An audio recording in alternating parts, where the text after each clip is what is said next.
हमें समझना होगा स्थिति को, और स्थिति को समझने के लिए हमें ये देखना होगा कि ममता बनर्जी को ये कदम क्यों उठाना पड़ रहा है। आप देखिए, स्टालिन की जो सीट है, 1 लाख वोटें वहां से कट गई टारगेट करके, और हारे वो मात्र कितनी वोटों से? सिर्फ 10,000 वोट से। अगर आप किसी को टारगेट करके 1 लाख वोटों को उड़ा देंगे और 10,000 वोट के डिफरेंस से वो व्यक्ति हार जाएगा, तो बाय डिफॉल्ट आपको मालूम होना चाहिए कि वो व्यक्ति जीता हुआ है एक्चुअल में।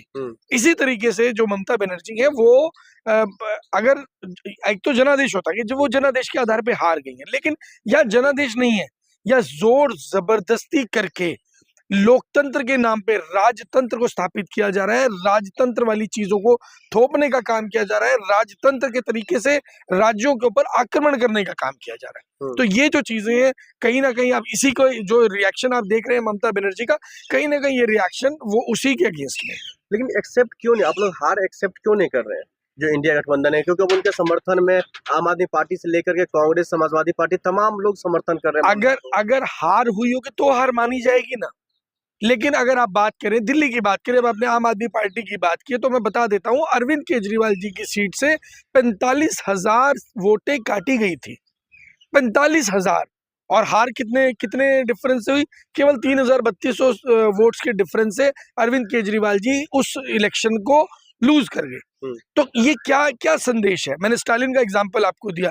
आप किसी भी चीज को उठा करके देख लीजिए, और आप ज्यादा दूर मत जाइए, आप जहां रहते हैं उस जगह पर आपकी वोट सलामत है या नहीं है, ये आपको सोचने की बात है। एज ए पत्रकार आपको भी सर्च करना पड़ेगा कि आपका भी नाम कहीं काट तो नहीं दिया गया है। तो ये एक गंभीर विषय है, और ये कोई ऐसा विषय नहीं है। अगर ममता बनर्जी आज लड़ रही है, तो मुझे लगता है कि सभी लोगों को साथ लगना चाहिए, क्योंकि ये मुद्दा जब दिल्ली चुनाव थे, सबसे पहले अरविंद केजरीवाल जी ने उठाया था, किस तरीके से फर्जी वोटें बनाई जा रही हैं। एक ही एड्रेस के ऊपर हजारों की तादाद में वोटें बनाई जा रही थी, एड्रेस सबके सेम एड्रेस के ऊपर बन रही थी, और जो वोटें काटी गई वो उन लोगों की वोटें काट दी गई जो एक्चुअल लोग उस कॉन्स्टिट्यूंसी में रह रहे थे, लेकिन ये पता था कि वो अरविंद केजरीवाल जी के वोटर है। यही काम जो है तृणमूल कांग्रेस के साथ में बंगाल में हुआ है। तो लेकिन कई सारे जो है चुनाव के बाद हिंसक तस्वीरें आई है, टीएमसी कार्यालय जो है वो तोड़ने की तस्वीरें आई है, ममता जी खुद कह रही है मुझे मारा गया, पीटा गया। देखिए, ये तो जो भारतीय गुंडा पार्टी है उसका मेन काम है। अगर कोई व्यक्ति राजनीति में अपोज करेगा तो उसके साथ मार कुटाई करेंगे, गुंडागर्दी करेंगे। अगर कोई व्यक्ति अपना वर्चस्व दिखाने की बात करेगा तो उसे असम में डिब्रूगढ़ जेल में भेज देंगे उठा के।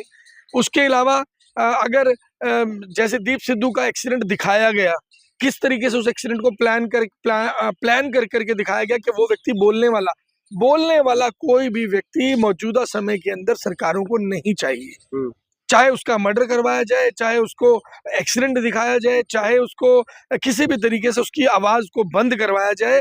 अब इसी कड़ी के अंदर बहुत सारे एग्जाम्पल पड़े पड़े। अगर बात करें तो जस्टिस लोया से जो कहानी शुरू हुई थी ना, और जो आईएएस अफसर थे, मेरा नाम उनका रिकॉल नहीं हो पा रहा है, जो अभी भी जेल में इस वक्त में, तो वो कहानी जो उस वक्त में शुरू हुई थी, वो लगातार ये सिलसिला जारी है।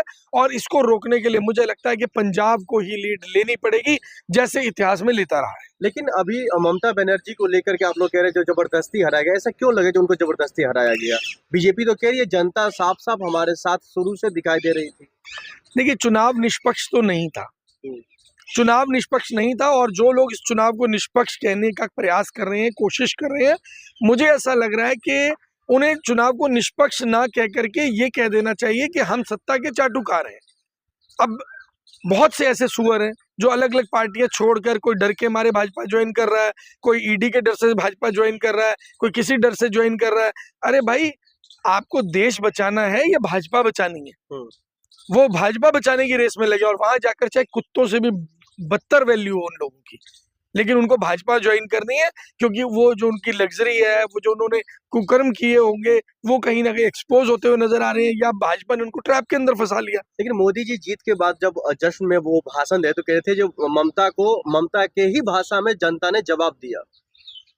नहीं, ऐसा नहीं है। देखो, ममता बनर्जी की अगर आप लाइफस्टाइल को देखेंगे ना, वो एक साधारण महिला के तरीके से उनके आप घर में भी जाएंगे, उनके कार्यालय में भी जाकर के देखेंगे, तो बिल्कुल एक साधारण आम व्यक्ति की तरह वो जीवन यापन करती है। और बात करते हैं हमारे देश के नेताओं की, जो एक दिन में 3 बार 4 बार 5 बार सूट चेंज करते हैं।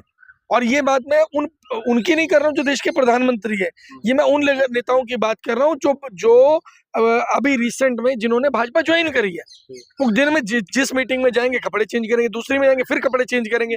तो उनको ना वो जो एक कहते हैं लालच, वो नेता नहीं है। वो जनता के बीच में जाते हैं ना, तो जनता के बीच में जनता से हाथ मिलाने के बाद में, अपने वॉलंटियर से तक हाथ मिलाने के बाद में सैनिटाइजर से साफ करते हैं भाई। दूसरी तरफ